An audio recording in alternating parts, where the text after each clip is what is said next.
Guys, what's up? Welcome back to the channel. Welcome back to a new video.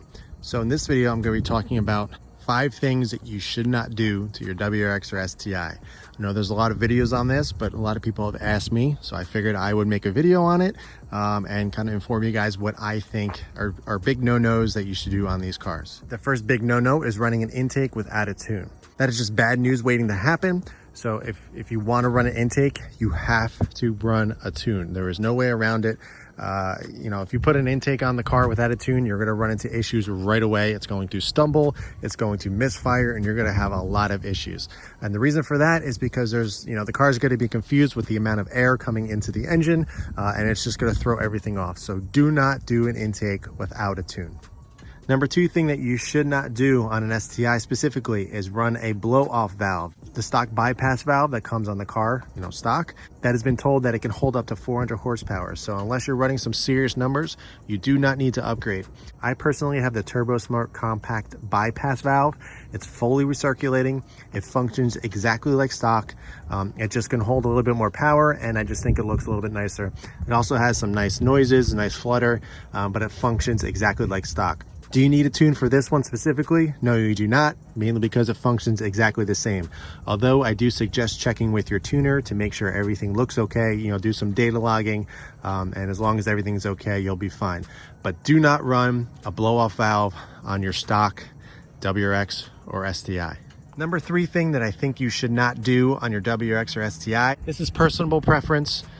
There's a lot of lighting mods for this car, a lot of things that you can do, but I do not think you should run every single lighting option on the front of your car. Keep in mind, I'm doing the 2018 Plus front end upgrade, so that's why this one is looking stock right now. But I see a lot of people running C lights. I see a lot of people running, daytime running lights, blinkers, 15 different fogs, all the lighting behind the grille. Like I said, there's a lot of lighting mods for this car. I see a lot of these owners just overdoing it with blinkers and just the aftermarket stuff. Yes, it looks cool to a certain extent, but I think adding too much, it kind of cheapens the look a little bit. Keep one blinker, keep one daytime running light, keep one fog light. Don't go overboard. My thing is keep it simple, keep it clean.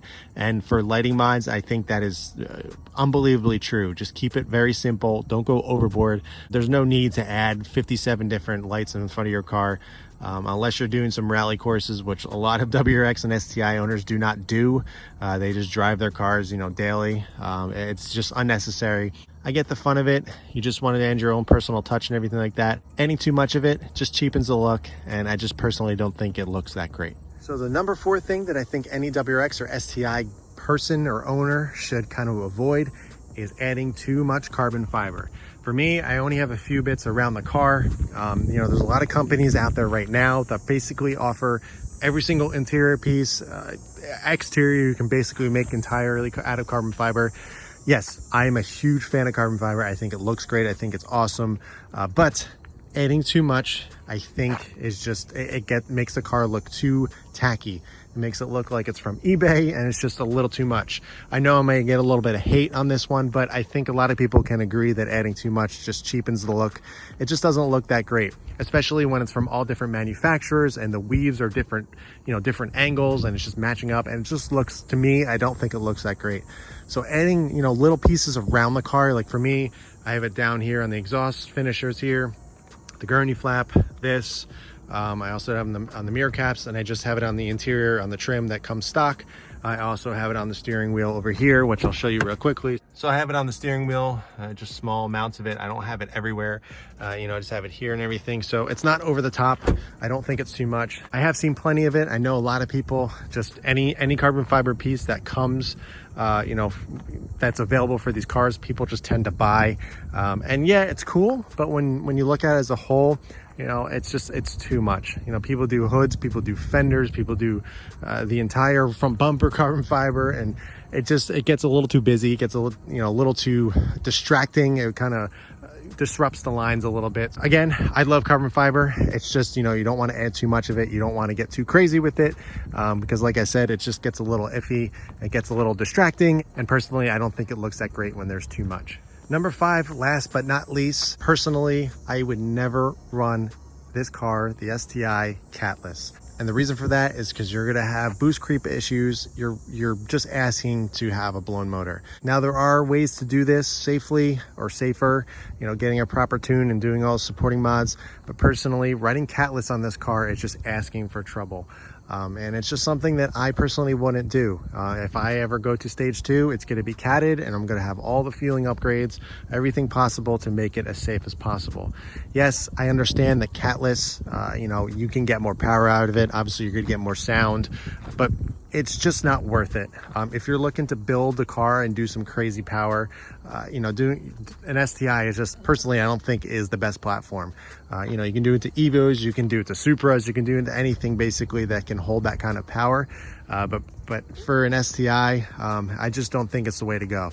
Yeah, I know, you know, some people just are diehard Subaru fans and they just want to build their motors up, and I get that and I can appreciate it. You know, I think it's awesome to watch. But for me personally, since this is a daily driver and it's not something that I would want to break and I wouldn't want any downtime on, a Catalyst is just not the way to go.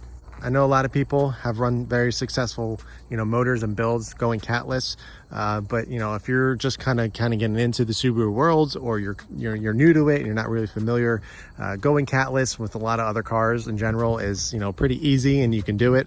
I did it on my E46 M3. It was great. You know, that's an NA motor, so you're not really worrying about turbo issues or anything like that. But you know, one of the things obviously is the smell. It smells like rotten eggs. You know, it didn't really personally bother me. I loved it. But overall, on a Subaru STI, going Catalyst, it's just not the way to go. Like I said, if I were to ever do it, going catted is the way to go. Yes, you know, you're gonna have a little bit less power. Personally, if you're daily driving the car, you're just kind of scooting around town and, you know, you're going to work and stuff and carrying the family around, you're really not gonna notice that difference between catted and not catted. If you are going for bigger numbers, sure, go ahead. I have no problem with it, like I said. But if you're just looking for more power and you just don't really know your way around the Subaru world, going Catalyst is just, I wouldn't recommend it. Stay catted. Obviously, you're helping the environment as well. So that's definitely the way to go. So yeah, that sums up my 5 big no-nos to owning a WRX or STI. Obviously, they're very subjective, but that's just me personally. You know, these cars are, you know, very popular now. They always have been, but they're becoming even more popular. I see them a lot on social media, on, you know, everything. A lot of people, you know, doing a lot to them, and there's a lot of aftermarket support for these cars. So it's very easy to get out of hand. It's very easy to get yourself in really thick water. So you need to be careful. You need to do your research and make sure you know what you're getting into. But otherwise, I don't want to put a bad taste in anybody's mouth. I love this car. I've had it for going on 4 years now. I've had multiple Subarus as well. So this is not my first rodeo. I've been down the path before. I've done all the fun things. And just, you know, over the years, I've accumulated my knowledge and research and what I think is best, at least for me. And this is what I've come up with as what I think a perfect daily driven STI looks like and sounds like and feels like. You know, it doesn't need to be too much, doesn't need to go overboard. You know, just keep it simple and clean, like I always say. And then I assure you, you'll have a great ownership. So that's it for this one, guys. Thanks for tuning in. Thanks for listening to what I have to say here. If you guys have any questions, be sure to ask them below. I'll be more than happy to answer them. I always try to answer as many questions as I possibly can. But either way, thanks for watching. Thanks for tuning in. In the meantime, keep it clean, keep it simple, and I'll catch you in the next one.